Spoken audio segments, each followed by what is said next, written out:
നമസ്കാരം. മഹാബലി വീണ്ടും കേരളത്തിലേക്ക് വരികയാണ്. വർഷത്തിലൊരിക്കൽ തൻ്റെ പ്രജകളെ കാണാൻ. അതാണ് ഓണം. കുട്ടിക്കാലം മുതൽ നമ്മൾ കേട്ടു വളർന്നൊരു കഥയാണിത്, ഇല്ലേ? പക്ഷേ ഈ കഥ ശരിക്കും പുരാണങ്ങളിൽ പറയുന്നുണ്ടോ? മഹാബലിയെ വാമനൻ ചതിച്ചോ? അദ്ദേഹത്തെ പാതാളത്തിലേക്ക് ചവിട്ടി താഴ്ത്തിയോ? അതോ ഈ കഥയ്ക്കു പിന്നിൽ നമ്മൾ അറിയാത്ത മറ്റൊരു മഹത്തായ സത്യമുണ്ടോ?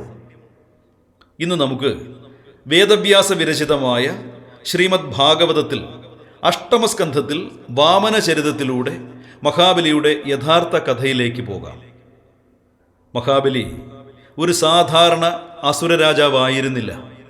അദ്ദേഹം പരാക്രമശാലിയായിരുന്നു, ദാനശീലനായിരുന്നു, സത്യസന്ധനായിരുന്നു. അതിലെല്ലാം ഉപരി ഭഗവാൻ ശ്രീ മഹാവിഷ്ണുവിൽ അതീവ ഭക്തിയുണ്ടായിരുന്ന ഒരു മഹാഭക്തനും പരമവൈഷ്ണവനുമായിരുന്നു മഹാബലി. അദ്ദേഹത്തിൻ്റെ മുത്തച്ഛനാരായിരുന്നു അറിയോ? ഭഗവാന്റെ പരമഭക്തനായ പ്രഹ്ലാദൻ. പ്രഹ്ലാദന്റെ രക്തത്തിൽ ഒഴുകിയിരുന്ന വിഷ്ണുഭക്തിയുടെ പാരമ്പര്യം മഹാബലിയിലും ഉണ്ടായിരുന്നു.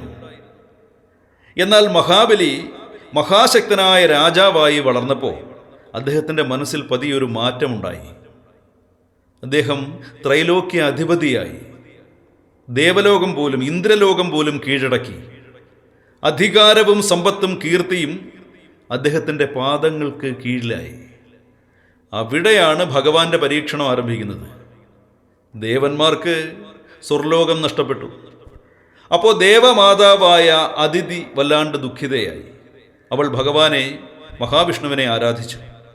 അവളുടെ പ്രാർത്ഥനയിൽ പ്രസാദിച്ച മഹാവിഷ്ണു അരുളി ചെയ്തു, അമ്മേ, ഞാൻ തന്നെ നിന്റെ പുത്രനായി അവതരിച്ച് ദേവന്മാരെ രക്ഷിക്കാം. അങ്ങനെ മഹാവിഷ്ണു അതിഥിയുടെ പുത്രനായി അവതരിച്ചു. ആ ദിവ്യമായ അവതാരമാണ് വാമനാവതാരം. കയ്യിലൊരു ദണ്ഡ് കമണ്ഡലു, തലയ്ക്ക് മുകളിൽ ഒരു ചെറിയ കുട. എന്നാൽ ആ ചെറിയ ശരീരത്തിനുള്ളിൽ ഒളിച്ചിരുന്നത് സകല പ്രപഞ്ചത്തിൻ്റെയും നാഥനായ ശ്രീ മഹാവിഷ്ണുവായിരുന്നു. അന്നൊരിക്കൽ മഹാബലി നർമ്മദാ നദിയുടെ തീരത്തുള്ള ഭൃഗുകച്ഛത്തിൽ ഒരു മഹായാഗം നടത്തുകയായിരുന്നു. അദ്ദേഹത്തിൻ്റെ യാഗശാലയിലേക്ക് വാമനൻ എത്തി. ആ ബാലബ്രഹ്മചാരിയുടെ ദിവ്യമായ തേജസ് കണ്ടപ്പോൾ യാഗശാലയിൽ ഉണ്ടായിരുന്ന എല്ലാവരും എഴുന്നേറ്റു. മഹാബലിയും ആദരപൂർവം അദ്ദേഹത്തെ സ്വീകരിച്ചു, പാദപൂജ ചെയ്തു. ശേഷം പറഞ്ഞു, ബ്രഹ്മചാരി, അങ്ങേക്ക് എന്താണ് വേണ്ടത്? എന്ത് ചോദിച്ചാലും ഞാൻ നൽകാം. വാമനൻ പുഞ്ചിരിയോടെ പറഞ്ഞു, എനിക്ക് അധികമൊന്നും വേണ്ട. എൻ്റെ 3 അടിക്ക് മതിയാകുന്നത്ര ഭൂമി മാത്രം മതി. മഹാബലി അത് കേട്ട് ചിരിച്ചു. 3 ലോകത്തിൻ്റെയും അധിപനായ തൻ്റെ മുന്നിൽ വന്ന ബാലൻ ചോദിക്കുന്നത് വെറും 3 അടി മണ്ണ് മാത്രം.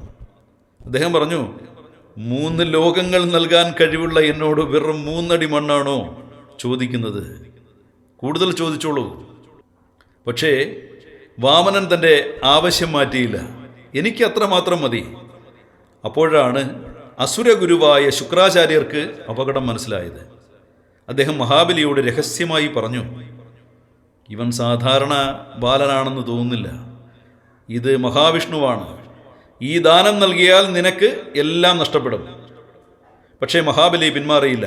കാരണം തൻ്റെ മുന്നിൽ നിൽക്കുന്നത് ആരാണെന്ന് അദ്ദേഹം മനസ്സിലാക്കിയിരുന്നു. അതെ, ഭഗവാൻ വിഷ്ണുവാണെന്ന് അറിഞ്ഞിട്ട് അദ്ദേഹം ദാനം നൽകാൻ തീരുമാനിച്ചു എന്ന് ഭാഗവത കഥയുടെ ആത്മീയത നമ്മെ പഠിപ്പിക്കുകയാണ്. മഹാബലിയുടെ മനസ്സിൽ ഒരു ചിന്ത മാത്രമായിരുന്നു, ഭഗവാൻ തന്നെയാണ് എൻ്റെ വാതിൽക്കൽ യാചകനായി വന്നിരിക്കുന്നത് എങ്കിൽ അദ്ദേഹത്തിന് നൽകാൻ കഴിയുന്നതിലും വലിയ ഭാഗ്യം മറ്റെന്താണ്? അദ്ദേഹം ആ വാക്ക് പാലിച്ചു. ജലസഹിതം ദാനം ചെയ്യാൻ തയ്യാറായി. ദാനസങ്കല്പം പൂർത്തിയായ നിമിഷം ആ ചെറിയ വാമന രൂപം വളരാൻ തുടങ്ങി. വളർന്ന് വളർന്ന് വളർന്ന് അതങ്ങ് ആകാശം മുട്ടെ നിറഞ്ഞു. ഒരു കാൽ കൊണ്ട് അധോലോകങ്ങളും 2ാമത്തെ കാൽ കൊണ്ട് ഊർധ്വലോകങ്ങളും അളന്നു. ഇനി 3ാമത്തെ കാൽ എവിടെ വയ്ക്കും? മഹാബലി കൈകൾ കൂപ്പി ഭഗവാനോട് പറഞ്ഞു, പ്രഭു, എൻ്റെ വാക്ക് വ്യർത്ഥമാകരുത്.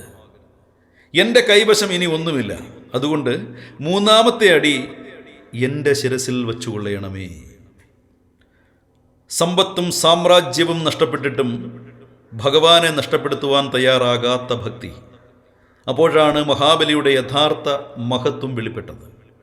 വാമനൻ അദ്ദേഹത്തെ നശിപ്പിച്ചില്ല, അദ്ദേഹത്തെ അപമാനിച്ചില്ല. മറിച്ച് അദ്ദേഹത്തിൻ്റെ അഹങ്കാരം നീക്കി അനുഗ്രഹിച്ചു. മഹാബലിയുടെ ശിരസിൽ ഭഗവാന്റെ പാദം സ്പർശിച്ചു. മഹാബലിയുടെ ഭൗതികമായ അധികാരം നഷ്ടപ്പെട്ടു. പക്ഷേ അതിനു പകരമായി അദ്ദേഹത്തിന് ലഭിച്ചതെന്തായിരുന്നു? ഭഗവാന്റെ ദിവ്യമായ സാന്നിധ്യമായിരുന്നു. ദേവന്മാർക്ക് പോലും എളുപ്പത്തിൽ ലഭിക്കാത്ത സുതല ലോകം മഹാബലിക്ക് ഭഗവാൻ നൽകി. അതുമാത്രമല്ല, അതിൻ്റെ കാവൽക്കാരനായി ഭഗവാൻ തന്നെ അവിടെ നിലകൊള്ളാം എന്നും അരുളി ചെയ്തു. മാത്രമല്ല, ഭാവിയിലെ സാവർണി മന്വന്തരത്തിൽ മഹാബലി ഇന്ദ്രപദം അലങ്കരിക്കുമെന്നും ഭഗവാൻ അനുഗ്രഹിച്ചു. അതിനാൽ മഹാബലിയുടെ കഥ ഒരു തോൽവിയുടെ കഥയല്ല. പ്രഹ്ലാദന്റെ പേരക്കുട്ടിയായ മഹാബലി ഒടുവിൽ തൻ്റെ മുത്തച്ഛനെ പോലെ തന്നെ ഭഗവാന്റെ പരമഭക്തനായി ഉയർന്നു. അതിനാലാണ് മഹാവിഷ്ണു അദ്ദേഹത്തെ ഉപേക്ഷിക്കാതെ അനുഗ്രഹിച്ചത്. അഹങ്കാരം തിരിച്ചറിഞ്ഞ് ഭഗവാന്റെ പാദത്തിൽ തന്നെ തന്നെ സമർപ്പിച്ച മഹാഭക്തനായിരുന്നു. അതുകൊണ്ട് ഈ ഓണത്തിന് നമുക്ക് മഹാബലിയെ മറ്റൊരു രീതിയിൽ ഓർക്കാം.